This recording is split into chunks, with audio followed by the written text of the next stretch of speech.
យ៉ាងពុទ្ធបរិស័ទយើងរស់នៅសប្ងៃត្រូវយកចិត្តទុកដាក់ក្នុងការថែរក្សាចិត្តឲ្យជាសុខនេះណាកុំបដ ாய் ត្រូវខឹងក៏ខឹងទៅអញខឹងនឹងត្រូវទៅទៀតអីអញ្ចឹងមិនបានទេចឹងនោះយើង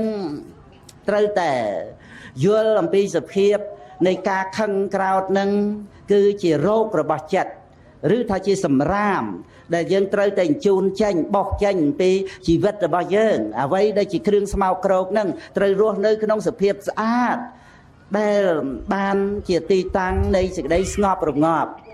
ណាការមិនធ្វើបាបទាំងពួងហ្នឹងជាគ្រឹះមាំណាស់សម្រាប់សាងចេតិយនៃជីវិតហ្នឹងចឹងគឺការមិនធ្វើបាបហ្នឹងសំខាន់ណាស់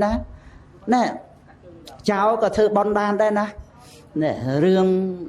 បន់ហ្នឹងវាទលំទលាយណាស់ទៅជាទៀនទៅជាការសង្គ្រោះអីខ្លះអាច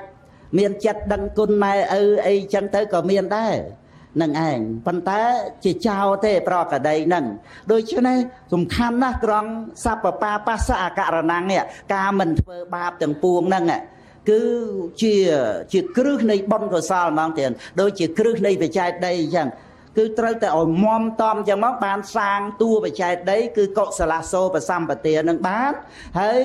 សច្ចិតប្រយោជន៍តេបណ្ណងនឹងជាកម្ពូលចេតិយបញ្ចុះនៅអមតធាតុគឺព្រះនិព្វានដែលជាអារម្មណ៍នៃផលសមាបត្តិញ្ញាណចេតិយនៃជីវិតរបស់ព្រះអរិយបុគ្គល